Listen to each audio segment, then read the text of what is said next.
Hey everyone, welcome back to me reacting to your hot takes about Bleach. I'm doing another one of these videos this weekend because I couldn't finish my analysis video in time. There's a lot to talk about when it comes to Yuabaha versus Ichigo so far, so that's going to be a pretty substantial video, obviously, since it's the final battle at the start of it.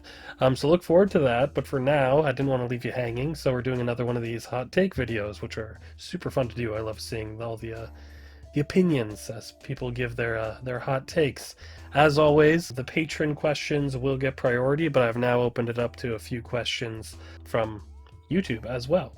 The Patreon questions are guaranteed to be answered at some point in this video series, whereas the YouTube ones, it's kind of a bit more of a lottery. My friend goes through and finds questions he thinks, or hot takes that he thinks would be interesting. So, yeah, we're going to do that. I'm going to take some patron hot takes, and then I'll get a couple from YouTube, and we'll just hang out, talk about Bleach, and we'll see what kind of spicy things people are going to say this time. Overall, there are some I've agreed with, there are some that I've definitely contested, and there are some that I think are like, not at all what I would think, but hey, everyone's different, so that's what makes this fun. So let's do this. All right, Benjamin Miller, hot take: we should have seen way more Shinigami in their Zanpakuto inner worlds. The only two we ever really see are Toshiro and Ichigo. It seemed like such a cool concept, and the imagery in Ichigo's was always very cool with the sideways skyscrapers and flooded city when he was in his Bankai.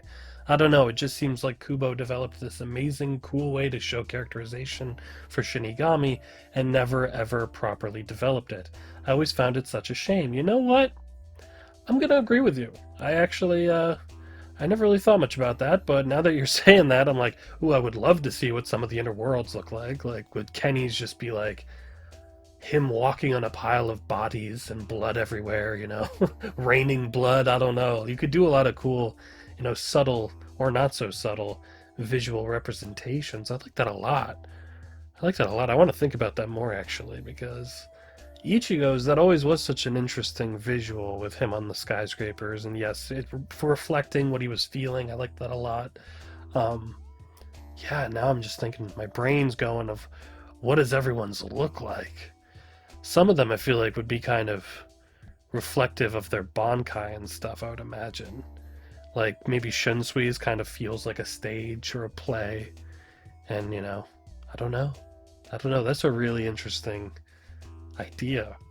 And I agree with you. I would have loved to have seen more. I get it though, because this is Ichigo's story, but there are plenty of fights where that focus on a particular Soul Reaper and we see solely their perspective of what's going on separate from Ichigo, and you could have had these moments with them.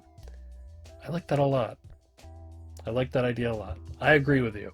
That's a I don't know if that's a hot take, but I like your take. Howling Meteor, Bleach would benefit if it had a narrator. It would definitely make the story more appreciated to a wider audience. I love Kubo's subtle writing style and would never change it, but I've witnessed a lot of new people watching, reading Bleach, and important information / themes just fly over their heads. I tried getting one of my friends into Bleach, but he didn't enjoy the writing being too convoluted, since he saw it when he was young. It's a great battle shonen for the younger audience, but adults appreciate the story for what it is. I really enjoy how you thoroughly analyze Kubo's writing and figure out what he's going for. Thank you. I try. I miss the mark sometimes, I'm sure. What are your thoughts on it? I don't know if it necessarily needs a narrator. I like the subtlety of a lot of Bleach. I don't. You can absolutely, in a lot of shonen, do spell out kind of what's going on. Like, you can spend a lot of time focused to really get the message across, whether that be a narrator, insanely long flashbacks, as much as I love them sometimes in One Piece. Oda makes sure that you see every aspect pretty much of this character's backstory that explains where they come from, why they act the way they do, who their mother was, who their father was, who was on their crew. You know what I mean? Which is great sometimes. It's fun. I love a lot of those flashbacks, but I do like that Kubo kind of refrains from a lot of that. He's a bit subtler when it comes to some of the characters and their decisions, and you kind of have to really dig a bit, which has been really fun for me doing analysis, especially. It's been a joy to kind of try to glean what I can from what's on the page, rather than it having been spelled out for me, but I can understand, some people prefer to kind of have it, laid out right there for you. But I'm the type of person, one of my favorite movies is Blade Runner, the original one. And the theatrical cut of Blade Runner, they put this awful ADR'd Harrison Ford narrating the story, and he kind of tells you exposition about the world as you're going through it. Like, here are the replicants. I was thinking about this during this moment, where the intended original version of the movie, which they eventually were able to restore with different cuts, the director's cut, the final cut, it was intended to be more subtle. You don't have a narrator telling you kind of what's going on. You kind of just have to get enthralled in the world and figure out what this world is and how these people relate to it. And Harrison Ford's character Deckard is a bit, of an introverted individual, and there's a lot you could potentially take from that in the overall grand. This isn't a Blade Runner hot takes, but I prefer when it's not spoon-fed to me sometimes. I like to kind of have to really dive into things, especially with Bleach. That's been a lot of fun. But I can see your point about maybe a general audience who isn't wanting to analyze things to help them understand. I can see that point. Personally, I wouldn't want a narrator though, but I can see why you might think that. Hot takes from Tamarsha. You have two. The Soul Society arc events were not orchestrated by Aizen, but by Kisuke Urahara. Don't start. Okay, I spent a good chunk of time early on in my reading of Bleach very suspicious of Urahara. But you're about to.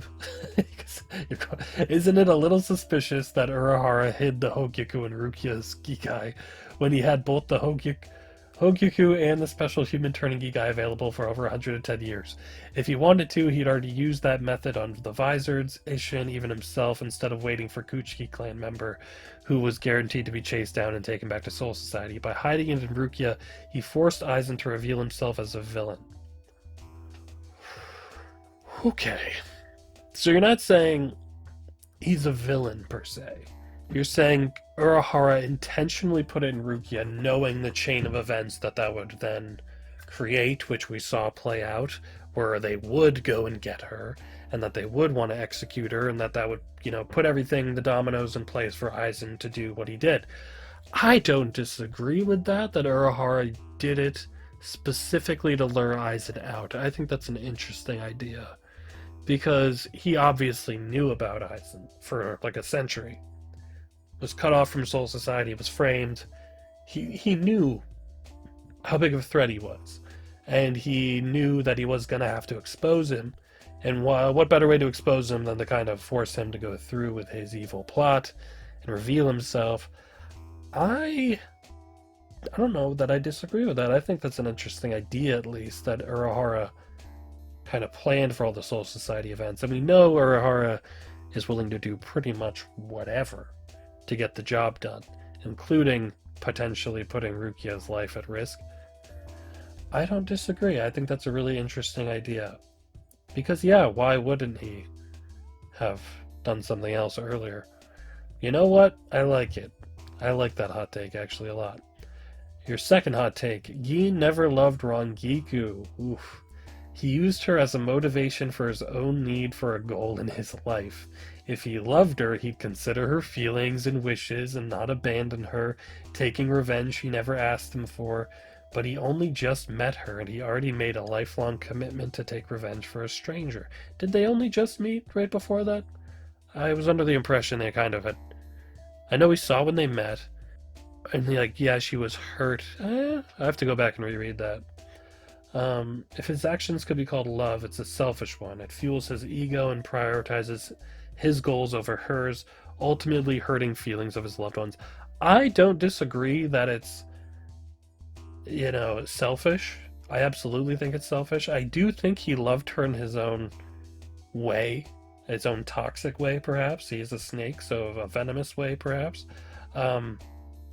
He was very selfish, and he went about it in a very, not ideal way, perhaps, but the way that he thought it needed to happen in order to outsmart Aizen, even though he kind of failed.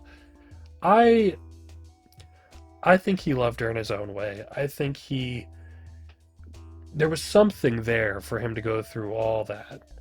Like, yeah, maybe it was he, needed a goal in his life, but I don't know if we have enough to kind of simplify it down to that. I think there was real feelings there, based on a lot of the things he did. Yeah, I think it was toxic for sure. I don't think it was the way he probably should have gone about it. um, I think he loved Rangiku. I do. Interesting take though. I can sort of see it, but I do think it came from a place of what at least he believed was love, in his own way.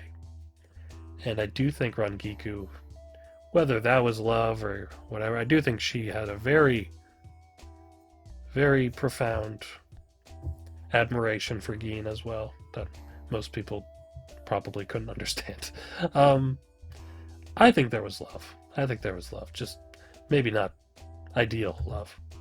Alright, Nero love. They may be cold or lukewarm, but I have quite a few, and I may add more later. Sorry for how long this will be, but I really needed a place to put these feelings, so thank you. I hope number 6 doesn't set anyone off. Okay. So ideally, let's try to keep it to like 1 or 2 hot takes, guys. I will go through these this time. How many do we have here? Oh my gosh, we got 10 of these, Nero. I'll try to be quick about these while still being thoughtful about them. But yeah, try to keep it to like a few next time. Yeah, but we'll do this. I'll do this for you, my friend. Number 1, Shinji doesn't look cool enough to lead the visor. It's hate his look. Love looks more qualified. That's a hot take. I don't really love Love's hair or any other visor besides Mashiro and Hiyori. I don't think it requires coolness to lead anything. I think, I talked before on a previous hot takes video. I don't love Shinji's hair either. That's a hot take, probably. Love, I don't think looks more qualified. His hair is weird. They both have weird hair. Any other visors? I'm a Hachi guy, okay? Maybe Hachi should have led, but I don't think that should kick him out of leading the visors for looking weird. Gives him charm. Number 2, Iba, Asane, Akon, and the duo pair of Squad 13 not having any type of significant action is very disappointing. Every Soul Reaper should have been given at least 1 feat to show why they're the rank they are. I agree for the most part. I don't really... The duo pair from Squad 13, we're talking Ukatake's seated members, right? They were so not memorable to me that half the time I forget they exist. So I'm not really upset about that. That they're kind of whatever. Iba, I agree. I do like some of his moments, though. His, like, smaller moments, whether it was with Ikaku or helping, obviously, Komamura when he was a wolf. I liked that a lot. But Battle Feat, yeah, that would have been cool, especially if you leaned into him where he used to be a member of Squad 11. That could have been cool. Isane, totally agree. Isane needed at least one big moment in 1,000 Year Blood War post Unohana leaving. By leaving, I mean dying. Akon, I agree. Although, since he's more of a researcher, nerdy kind of character, I don't think he would necessarily need to, like, a battle feat. But you are saying, to show why they're the rank they are, so maybe. But I did like his relationship with Nemu in the flashback, so you could have expanded on that maybe. Overall, I agree that some of them needed maybe one moment that would have been good, but yeah, I'm not too upset by it, but yeah, a couple moments would have been nice. One of the Royal Guard should have had a permadeath, leaving a spot vacant. I personally liked Tenjiro the least and wouldn't have minded losing him. Poor guy. One of the Royal Guard should have had a permadeath, leaving... That could have been interesting.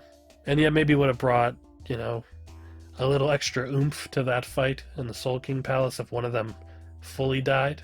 Yeah, maybe. Because they're all coming back. Because they're all connected to each other, right? It's we saw, why am I blanking? Osho. Why am I blanking on his name? Ichibei. We saw Ichibei come back, and I'm pretty sure he said that they're all connected, so they'll be back. Stark should have abandoned Aizen mid-fight when he knew Aizen didn't care about them, leading Harabel to take over after normal, but Stark choosing to ally himself with her and the new Waco Mundo. His death was a waste since he never went full out. I loved Stark. I wish he survived. I like the idea that he would, he was in it for the camaraderie and the friendship that the company to keep around him. So maybe, yeah, learning that wasn't really that could have turned him on Aizen. I like that idea, and I would have loved for him to survive. But I also, his death's very tragic, and I kind of like his death. But I liked the character so much that I would have preferred he just not die. But Kensei, who I see as the Renji Grimmjow of the Vizards, looks too cool, like Brian from Tekken, and has one of the coolest fighting styles in the series. Hand-to-hand and knife fighting is always cooler than sword fighting to me. Only to be the most hated and clowned on Vizard. Kubo fumbled the entire group in some way, but none suffer worse than Kensei and Mashiro. I swear Kubo hates Squad 9 in general. Look at how he talks about Shuei. I didn't mind Kensei when we first met the Vizard. I haven't enjoyed him very much, but we'll get to my rankings of the captains post-series. I will say Kensei's probably not that very high. But yeah, he did kind of fumble him, and Mashiro really didn't do much. At all. Her and Love kind of got, I don't know, shortchanged? I don't know. But yeah, I'm not a big Kensei guy. And I'm not even that big on his look. He's kind of like, he looks like he's trying too hard to be cool to me, but I do not like Aizen as a character. Please don't kill me. I'm not going to kill you for that. He's boring to me, and it's just the epitome of overpowered and all-knowing for the sake of being overpowered and all-knowing. His Zanpakuto is already busted, and it's cool, but to make him the best in every category of Soul Reaper skills, to the point that he can take on the majority of the Gotei and the Vizards at once without using his Shikai, and only using his physical abilities and spiritual pressure, was so stupid to me. Someone with such unparalleled strength went through the academy and rose the ranks without being monitored by the stealth force or challenged by Unohana. I wonder if he was touted as a genius like Toshiro or Gin, or if he downplayed himself and appeared average on purpose. Whatever the case, his character is weak, and he's just I'm better because I am, and I choose to be a manipulative bastard because I'm bored and I can type of character. Many of the lesser antagonists would have made better long-term villains to me, like Barragan. Listen, okay, you can't throw your hot take and then try to get me riled up, and then at the end you go, hey, your favorite villain would have been great. And I'm like, okay, I can't be too mad at you because you like Bargain. I like the idea that Unohana would have maybe challenged him, but I always got the impression that Aizen kept it under wraps. Like, I thought his whole thing was kind of seeming lesser than he really was. And even just down to his whole demeanor, the glasses, he's Superman, disguising himself as Clark Kent and acting more like a mild-mannered, just nice guy. I'm pleasant. I got the impression he was trying to be very vanilla. Like, you wouldn't really notice him, but if you did, you'd like him. But you wouldn't ever be like, get to know him that well. Like, he's a nice guy to work with, but you wouldn't hang out with him really. And if you did, you'd find him to be just kind of an all-around okay, decent guy. But I got the impression, because he lied about what his Zanpakuto could do. So we know that he downplayed that. I got the impression he was just very good at hiding it, and that's part of his whole theme as a character. He's not what he seems. He's an illusionist when it comes down to it. I can understand not liking a character that's, good at everything, or, always seems to have the answers. I can understand that. I find Aizen to be really fun and interesting. He blew my mind a lot, so that helped. So I gotta disagree that I personally like Aizen as a character, but, that's your opinion. It's alright if you find him boring, but I think I like the vagueness of him, and that you kind of have to read into a lot of what he wants. We don't know much about his past, which I like. I got the impression that he is just good at hiding and making people think he's bland, which is part of the character. I like Aizen. I like him a lot. I think he's a really good bad guy. But you say you like Barragan, and that he would have been a better antagonist, and your next point, Barragan had way much more to add to the world. I agree. His death was far too early. I agree. Reworking his character and personality a bit, he could have easily been made the primary big bad of the series. I mean, he was the Hollow King, the King of all Hollows, so he could have been. If you had told me at the start of the series, like during the Substitute arc, or even the Soul Society arc, there is a Hollow King, and he looks like a skeleton king, and he kills people by making them age. I would be like, okay, that guy's like the big bad. That's the ultimate evil. Back then, with what I knew. But, unfortunately, I love Bargain. But part of why I love Bargain is that he's kind of this dethroned king who's having to deal with that. So, yeah. Also, he's just metal as hell. I love Bargain. He did have a lot to add. I feel like there was a lot you could have explored with him, though. I agree. I would have loved to have learned more about his past, where he fit into the whole universe of Bleach, his history. Yamamoto, did they have any sort of... I don't know. But yeah, you could have done more, but I also... I kind of like that he wasn't the big bad. Toshiro is a better genius than Gin. Before his battle with Gerard, people were claiming he was undeserving of his title and put low on power scalers, captains lists at the time with Gin higher up. People forget how he was keeping up with and got the better of Gin in their fight in Soul Society. I'm gonna just straight up disagree with that. I think Gin was way more dangerous than... I mean, Hitsugaya would eventually, as potential, become extremely powerful. And I think he's solid. He's a captain. He's really good. But I think Gin was, I would say, smarter than Hitsugaya. Hitsugaya fell for a lot of things sometimes.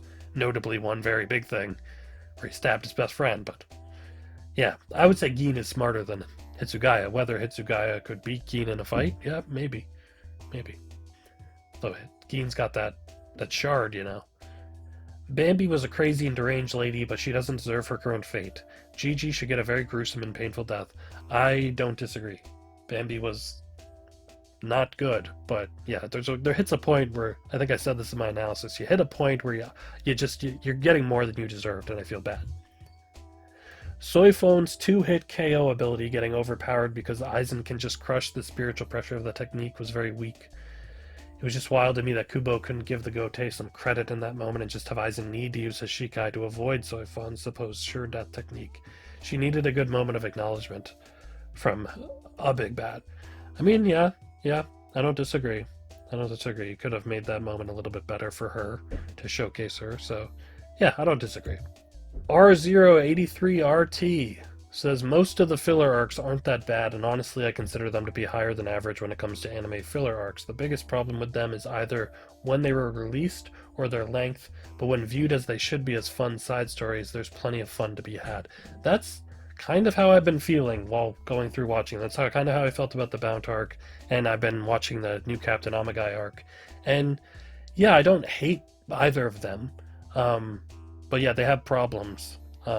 Their length, like you said, and the placement I talked a lot about, and I will be talking more about in my analysis of the Amagai arc. But yeah, I think it's been good that I've been watching them more after the fact overall as fun side things. I think that's been helpful because I don't have to worry about when they're placed or that I'm waiting for more of the story. I got the story and now I can enjoy them as like a separate thing. I think that's helped a lot. So yeah, I agree with you. Overall, we'll see how I feel about the rest of the arcs, but yeah, I don't think they're atrocious. I think they've definitely got problems, but... Okay, let's go over to the YouTube.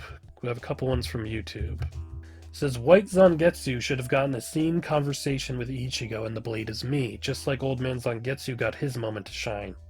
It would make the messaging about Ichigo's acceptance of all the aspects of his power much more stronger, especially considering how much Ichigo struggled with accepting his hollow powers in the earlier parts of the story. And I see from your avatar that you are a White Zangetsu fan. I don't disagree. I would have loved to have seen a moment, I mean, we've had big conversations with him in the past, but we had him talk to Old Man Zangetsu in the past, so we could have had, one big final black and white moment, and you could have, I loved that earlier on, the fight between them, really played with that. You could have played with that more, and yeah, he did struggle with that so much early on, so I think that could have been really powerful. I agree with you. It's a good take. Maybe they'll add that to the anime, in what we're doing going to be talking about in the next analysis video, there is an opportunity maybe to have a little moment. Skeleton 07GG75. I low-key prefer the Sternritter as an organization over the Espada because in my eyes a villain should be effective and not only be well written. If you're well written and you don't do anything, that pisses me off more than a not so well written but effective villain. That's an interest. It is a balance, isn't it? You want to be interesting, to be cool, but you also want to present a challenge and a problem to the protagonist. I mean, the Sternritter were more effective, I agree. Overall, they caused more damage. And they are the final group of villains, so it makes sense. The Espada, there are less of them, so you get more focus on some of them. Not all of them, though, but some of them. Overall, point for point, yeah, you probably learn more about the Espada characters than the Sternritter, just for how many freaking Sternritter there are. I prefer the Espada, personally. I understand your point about, an effective villain being more, but I think there's a balance, and I think the Espada still had enough going on for them and were doing enough to the story for me to enjoy them. The Sternritter, it's tough, because yes, they were effective, but a lot of them, for the amount of them there are, didn't fascinate me nearly as much as the Espada. But I'm also a Hollow guy over a Quincy guy, so that might be entirely the thing. I love Hollows. I will probably always choose them over Quincy. But interesting take. I like that. And that'll do it for this installment of reacting to your hot takes. I hope that was fun. I always enjoy doing these videos. And yeah, I'm excited that we still got more from Patreon, and we got more we can pull from YouTube. So thank you all for submitting your hot takes. And as we do more of these videos, just hang out, talk about Bleach. Interesting ones this time. Some really interesting ones. Yeah, I hope that was fun. Yeah, I'll see you guys soon. I'll hopefully be having that next analysis video up next weekend to get into Yuabaha versus Ichigo. Also, the appearance of someone I have been waiting for, or multiple people, but really one that does anything. So we'll see. Thanks as always. See you soon. Take care. Bye.